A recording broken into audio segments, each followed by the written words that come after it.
Bonsoir, merci de nous rejoindre sur Télésud dans cette nouvelle édition, jeudi 14 janvier. Voici les titres. L'OMS l'a annoncé ce jeudi, fin de l'épidémie d'Ebola en Afrique de l'Ouest. Après la Sierra Leone début novembre et la Guinée fin décembre, c'est au tour du Libéria d'être déclaré fin de transmission d'Ebola, la plus grave épidémie depuis l'identification du virus il y a 40 ans.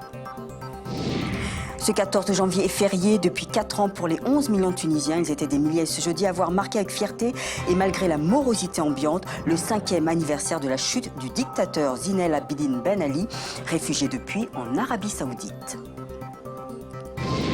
Et dans cette édition, nous irons aux Comores. Le premier tour des élections est prévu le 21 février prochain. Mais les Comoriens de l'étranger, dont 300 000 en France, ne pourront pas voter pour des raisons techniques.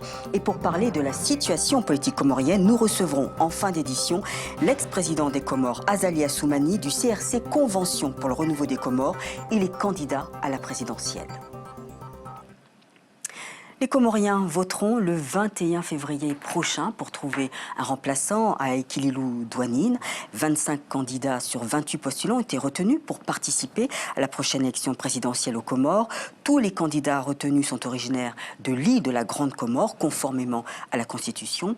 Et pour en parler avec nous, nous accueillons sur notre plateau l'ex-président des Comores, Azali Assoumani, dont il est leader du parti politique Convention pour le renouveau des Comores. Bonsoir, monsieur Assoumani. Bonsoir, madame. Merci d'avoir accepté notre invitation.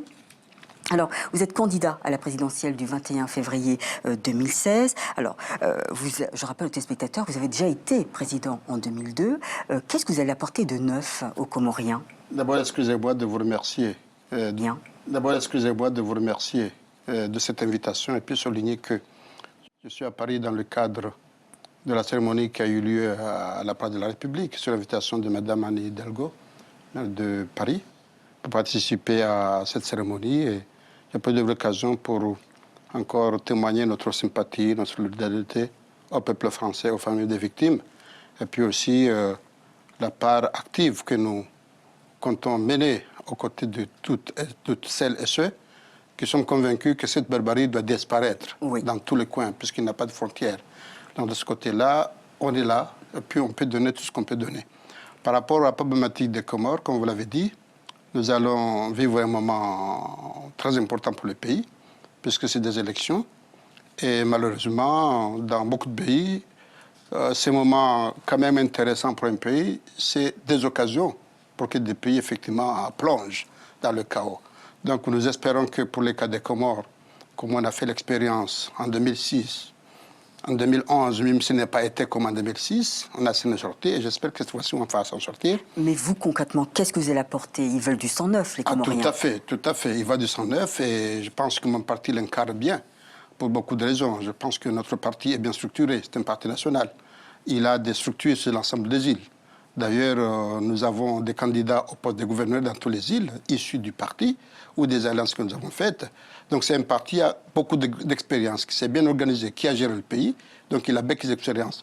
Donc c'est un parti qui est capable de tirer les leçons de ce qu'il a vécu pendant 7 ans, pour faire à partir, comme vous dites, du neuf, puisqu'on a certains bilans, mais les Comoriens, ce qui les intéresse, certainement le bilan, mais surtout un projet. Un projet, donc ce projet, nous l'incarnons dans notre parti et nous comptons effectivement le mettre en œuvre en espérant que le peuple comorien oui, mais c'est-à-dire concrètement, parce que vous ne me dites pas votre programme. Concrètement, nous avons un programme intitulé en 3 points. La sécurité des personnes, c'est un peu très essentiel aux Comores, puisque la situation qu'on vit aujourd'hui, ou le système qu'on a mis en place, c'est à l'issue de crises séparatistes très profondes qu'il y a eu à Moroni, qui ont failli éclater le pays, et qu'effectivement, on a mis un système pour aller à ce système-là. Donc, il a fallu effectivement œuvrer pour la paix et la sécurité du pays. Bon, en deuxième point, c'est cette sécurité, elle peut tenir que si les problèmes socio-économiques sont résolus. Et nous allons nous y donner. Et là-dessus, effectivement, il y a beaucoup à faire dans ce domaine-là. Justement, quand vous parlez de problèmes économiques, il y a une mission du FMI qui a noté récemment que la situation économique des Comores s'est dégradée au cours des derniers mois. Alors vous, qu'est-ce que vous allez faire pour que cette situation économique, pour que ça se redresse? Tout à fait, madame. Le FMI, je suis très content de cette honnêteté. En notre temps, on avait une croissance qui était de 5%, après l'avoir eu à 0%. Nous l'avons mené à 5% quand on quittait le pauvre en 2006. Mais c'était effectivement à moins 0%. Donc, sans beaucoup de prétention, je pense que l'expérience que nous avons vécue pour partir d'une croissance à 0 à 5%, quand on va revenir, effectivement, nous sommes conscients de la situation très difficile qu'il y a dans le pays et nous allons nous y déployer. Ce que je peux vous dire, madame, c'est que le Comores, c'est un pays qui a beaucoup de potentialités. Pendant 7 ans, nous avons gouverné ce pays et aucun aide étranger n'a été fourni au pays. C'est-à-dire, nous avons des partenariats bi et multilatéraux comme normal, mais le pays lui-même, par des moyens propres, il s'est déployé.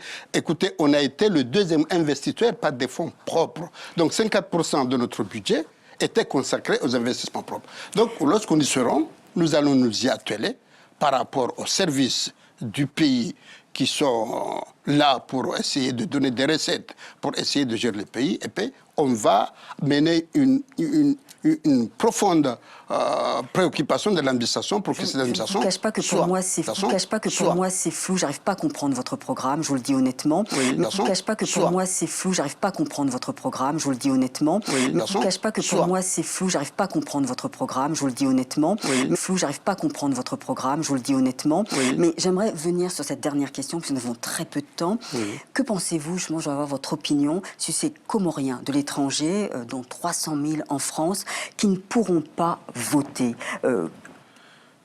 Je pense que ce problème-là, tout le monde a été d'accord. C'est-à-dire la loi qui a instauré le vote des étrangers, c'est moi qui l'ai fait voter en 2005. Donc l'application de la loi, malheureusement, elle devait commencer un peu tôt.